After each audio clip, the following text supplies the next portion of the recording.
vertige des sommets. On va continuer d'en parler. Alors, sur les marchés américains en l'occurrence, parce que là aussi, on est sur des records historiques. Le S&P 500 a battu peut-être près de 60 fois ses records au cours de cette année 2021. Éric Lafrenière est à mes côtés en plateau pour parler justement de ces marchés actions américains, gérant actions US chez Richelieu Gestion. Bonjour et bienvenue, Éric. Bonjour, merci. On va parler des marchés actions, mais quelques commentaires. Vous avez droit, comme tout le monde, sur l'appréciation de Jérôme Powell hier soir, le message délivré par la Réserve fédérale américaine.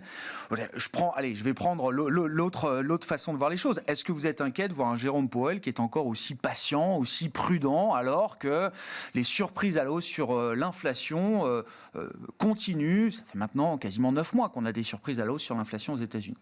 Écoutez, moi j'étais plutôt satisfait du discours. Donc on l'a vu, 120 milliards, dont 10 milliards sur les 80 milliards de bons du Trésor et 5 milliards sur les 40 milliards de créances adossées au crédit hypothécaire. Donc c'était ce qui était attendu par le marché. Il y a deux éléments que j'ai retenus. Un, c'est que ce montant pouvait être ajusté. Il n'a pas dit si c'était à la baisse ou à la hausse. Je pense que ça peut être dans les deux sens. Ouais. Donc c'est important. Et il a aussi, depuis ce qu'il avait déjà indiqué courant juillet, de mémoire, il a aussi indiqué que quand même que le tapering était séparé du scénario d'hausse des taux. Oui. Et ça, c'est un élément important. Il explique que la barre pour monter les taux est beaucoup plus haute que la barre qu'il fallait atteindre pour déclencher le tapering. Tout à fait. Et ça, c'est un élément qui est pour moi important. Et quand on regarde l'évolution des marchés hier, on se cherchait un petit peu et on a vu une accélération tout de suite après. Donc, le marché avait bien pricé, je pense, bien anticipé. Le discours a été sans faille, je dirais, et sans doute peut-être positif pour voir comment M. Biden décidera de maintenir ou pas M. Powell. En tout cas, il a fait ce qu'il devait faire. Ouais. Voilà. C'est-à-dire que oui, c'est un discours qui est cohérent avec la réalité économique américaine aujourd'hui. Il y a eu quelques statistiques encore publiées hier. Moi, je note que dans les services, on assiste à un boom incroyable d'une certaine manière, alors qui est peut-être le reflet d'une période de réouverture qui a été un peu entravée au cours de l'été, Éric.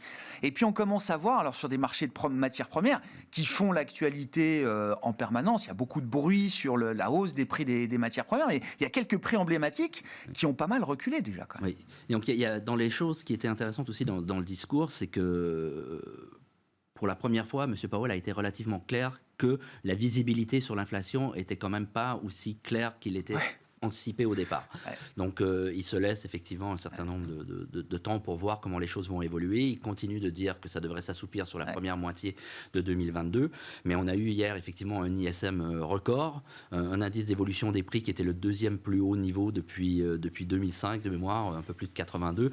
Et dans les composantes qui sont les constituantes de cet indice, 40 ont affiché des prix à la hausse. Le seul qui a affiché un prix à la baisse était le bois d'œuvre. Et pour moi, je vois peut-être ça comme un signal positif, puisque le bois d'œuvre a été un des premiers indicateurs qui avait alerté le marché pour du premier trimestre, c'est ça. On a touché un point haut au Donc mois de mai. Lumber, c'est ça. On suivait le graphique du lumber qui devenait exponentiel. Et qui a touché un point haut en mai et qui ne cesse de baisser depuis. Donc, est-ce que c'est un signe qu'on se rapproche du peak inflation, ce qui serait sans doute un signal positif. Donc, en tout cas, moi, je le vois dans ce sens. Et donc, hier, pour moi, une réunion plutôt réussi et le marché l'a d'ailleurs salué. Bon, on verra. L'idée étant d'attendre d'avoir une lecture plus claire de l'inflation qui est encore brouillée par beaucoup de facteurs liés aux chaînes d'approvisionnement, au goulot d'étranglement, etc. Un peu de patience encore, nous dit Jérôme Powell, avant d'avoir un jugement peut-être ferme et définitif sur le nouveau régime d'inflation ou pas d'ailleurs qu'on pourrait avoir à l'issue de cette crise pandémique. Sur le front de la politique pure aux États-Unis, comment vous lisez alors les résultats des élections locales qui se sont déroulées il y a 48 heures aux États-Unis avec alors quelques États emblématiques remportés par des républicains. On parle du poste de gouverneur qui était mis au vote en Virginie et dans le New Jersey notamment. Alors les républicains l'emportent dans l'État de Virginie. Et dans l'État de New Jersey, c'est le démocrate qui l'emporte, mais alors avec une marge d'avance qui est très très loin de ce qu'on pouvait anticiper dans un État profondément démocrate. Est-ce que ça signale d'ores et déjà que l'agenda Biden est bloqué bien avant la fin de son mandat. Écoutez, autant le résultat de Virginie est une surprise, même moins une surprise qu'attendue, parce que c'était quand même, ça devait être relativement serré, mais on a vu, les républicains ont pris le contrôle, en tout cas le poste de gouverneur. Oui, attendez, un État que Biden avait remporté avec 10 points d'avance sur la dernière présidentielle, un État que Trump en 2016 n'avait pas retourné. Hein. Exactement. Et puis le New Jersey, qui était attendu comme une victoire relativement facile des démocrates, et s'est joué à moins de 30 000 voix, donc ce qui est quand même peu. Et ça me rappelle un petit peu ce qui s'est passé lors du premier mandat de président Obama. Ouais. On avait vu que ces deux États avaient été remportés par les républicains en 2009. Et on a vu ce que ça a donné sur les élections de mi-mandat de 2010, où les républicains ont réussi à prendre contrôle du Congrès, donc des deux chambres. Et on a les élections de mi-mandat aux États-Unis pour novembre 2022, donc dans un an. Et le marché devra commencer à prendre en compte le risque que ce scénario se renouvelle, et que donc le plan de 1700 trilliards de dollars. Ouais, 1700 milliards, c'est ça, 1,7 trillion de dollars. Qui s'appelle Plan to Build Back America Better, soit le dernier que Biden peut passer avant la fin de son premier mandat. Ce sera la seule legacy de Biden pour son mandat. Le marché devra commencer à le pricer, en tout cas, et ça, c'est pas clair. Où M. Biden a été fragilisé, il a été fragilisé sur sa sortie d'Afghanistan, qui passe toujours, je pense, très très mal aux États-Unis, et il avait quand même été élu sur une plateforme de réunifier le peuple américain, et ce qu'on voit, c'est qu'aujourd'hui, il a du mal à réunifier son propre parti. Il n'arrive pas à faire passer ses plans. Il y a des écarts entre l'extrême gauche de son parti et les plus modérés, et le peuple américain voit qu'il n'arrive pas à unifier son propre parti. Est-ce qu'il est la bonne personne pour unifier les États-Unis? En tout cas, c'est des questions qui peuvent se poser. Non, mais ça donne le sentiment d'une fenêtre d'opportunité qui se referme quand même très vite. Tout à fait, sur les plans de relance. Tout à fait. Sur la partie marché et les résultats de l'entreprise, ne les oublions pas quand même, on est toujours en pleine saison de publication de résultats. Alors c'est vrai que de gros dossiers sont déjà derrière nous, que ce soit les GAFAM ou d'autres, notamment aux États-Unis. Bonne nouvelle, les résultats du troisième trimestre sont bons. Mauvaise nouvelle, est-ce qu'ils seront encore aussi bons demain, Eric? Écoutez, les résultats étaient effectivement bons, mieux qu'attendus, parce qu'on a vu d'ailleurs les analystes commencer à réviser progressivement leurs attentes au fur et à mesure que les résultats tombent.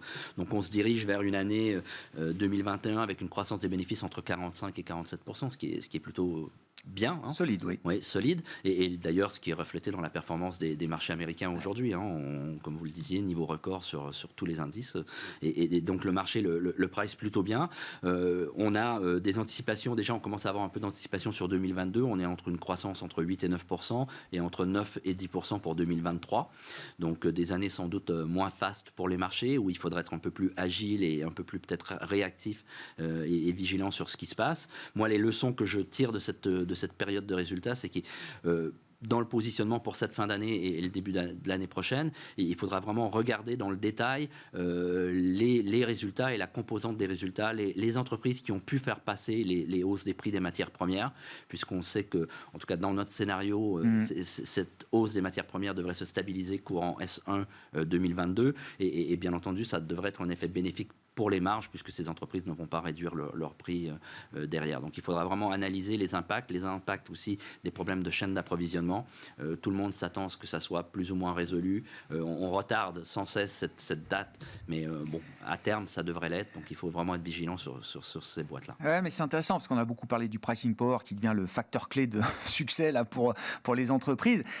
J'entends que les entreprises qui n'ont pas réussi à faire passer de hausse de prix dans cette période où les prix des matières premières étaient au plus haut, ont peut-être raté une occasion. Ce sera beaucoup plus difficile demain, si les prix des matières premières commencent à rebaisser, de faire passer ces hausses de prix. Tout à fait. Et donc ça fait partie des éléments de vigilance. Mais aujourd'hui, on n'a pas directement parlé, mais l'évolution de la courbe des taux. Donc on avait eu la courbe qui s'était sensiblement quantifiée sur la première moitié de cette année. On a eu un peu plus de mal. On a eu petit rebond fin septembre, début octobre. Maintenant, la quantification de la courbe semble stagner. Je pense quand même que les taux longs doivent continuer de monter. Donc moi, je pense que cette courbe va se pontifier, ce qui devrait encore favoriser, en tout cas pour les semaines à venir, les valeurs dites value, les valeurs cycliques et les petites caps aux États-Unis. Le fonds est toujours exposé à ces thématiques-là. Mais, je l'avais évoqué lors de notre dernière présence, on se rapproche un petit peu des target price de fin d'année. Donc l'année, en tout cas pour le fonds, a été plutôt positive. Donc on commence très positive. Non, mais vous êtes à plus de 37% de performance, c'est ça, year to date sur le marché américain. Hein, voilà. Le fonds a bien performé après une année 2020 qui avait été aussi plutôt bonne.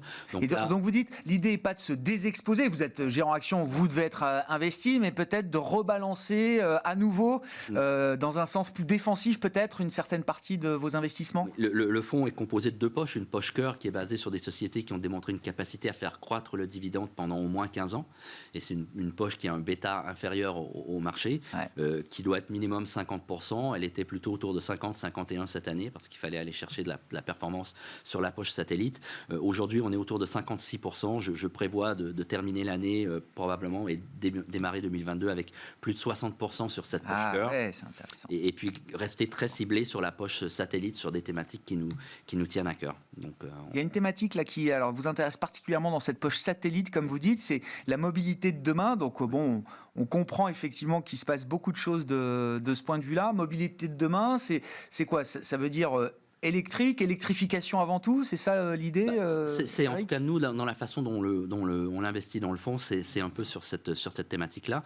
On l'a sur 4 sociétés à des profils relativement différents, dont 2 boîtes canadiennes, parce que le gouvernement canadien et surtout le gouvernement québécois veut devenir un pôle d'excellence autour de tout ce qui tourne autour de la batterie électrique. Le Premier ministre québécois et le ministre des Finances québécois l'ont répété sans cesse, et notamment dans les dernières semaines, et sont allés au-delà des paroles, puisqu'ils ont prévu des budgets pour aider à soutenir cette industrie qui veulent accompagner de l'extraction aux produits finis. Donc on a bien entendu des boîtes canadiennes dans sur toute la chaîne là en fait. C'est ça, de l'extraction jusqu'aux produits finis et au recyclage même, c'est ça, des batteries et des composants de batterie. Oui, nous on l'a via 4 sociétés. On a une société qui s'appelle Lion Electric qui travaille sur l'électrification, en tout cas sur des bus électriques, notamment scolaires, mais aussi un peu touristes, et qui a récemment collaboré sur des ambulances électriques. Donc on l'a sur des boîtes comme Light Cycle qui tournent autour du recyclage des matières premières qui sont utilisées dans la fabrication de la batterie électrique. Et non seulement, pas que le recyclage de la batterie en soi, mais tous les matériaux qui sont utilisés, parce qu'il y a beaucoup de déchets dans la fabrication de la batterie en elle-même. Et on l'a aussi à travers une mine qui se veut carbone neutre, une mine québécoise sur le secteur du graphite. Et bien entendu, avec un acteur de plus grande taille, General Motors, qui prend vraiment un tournant fort vers l'électrification des voitures électriques, qui a souffert un petit peu sur la période de résultats pour des problèmes d'approvisionnement, comme beaucoup de constructeurs, mais je reste assez positif sur cette valeur. Un autre gros changement qu'on a fait, si on a encore un peu de temps, c'est que nous étions absents du secteur de la santé depuis un certain nombre de trimestres. Et c'est un secteur sur lequel on a commencé à revenir dans la poche cœur du fonds, avec des valeurs comme AbbVie qui affiche un dividende en croissance depuis 49 ans, et Johnson & Johnson qui a un dividende en croissance depuis 58 ans. Et une boîte avec un historique un peu moins long, mais au moins 15 ans, c'est Medtronic. Donc c'est les 3 boîtes sur lesquelles on a commencé des dividendes. Mais on revient à un des fondamentaux quand même de l'investissement boursier à travers ce thème de la croissance des dividendes, qui est votre poche cœur là, c'est ça. Et puis ensuite sur la poche satellite, donc on l'a sur l'électrification des modes de transport, sur la réouverture de l'économie, bien entendu aussi, et la digitalisation qu'il ne faut pas oublier. Un élément qui était peut-être intéressant hier, c'est qu'on l'a vu après l'annonce de la Fed, on a le taux de 10 ans, il reconsolide un petit peu ce matin. Il y a eu un petit retour de pontification. Et la tech a quand même surperformé. Donc est-ce qu'on n'arrive pas sur des moments où, je pense que les taux doivent monter encore un peu, mais il ne faut pas oublier la tech qui reste sur le long terme un investissement sur lequel il faut continuer d'être, bien entendu. Merci beaucoup Eric. Eric Lafrenière qui était avec nous en plateau pour parler donc de ces marchés américains, où et comment investir sur ces marchés américains au sens large. On parle des États-Unis mais du Canada également, où vous êtes là aussi en partie investi à travers le fonds que vous gérez chez Richelieu Gestion, donc le fonds Action américaine de Richelieu Gestion. Merci beaucoup Eric d'avoir été avec nous. Voilà pour cette édition Smart Bourse de la mi-journée. On se retrouve ce soir en direct à 17h sur Bismart.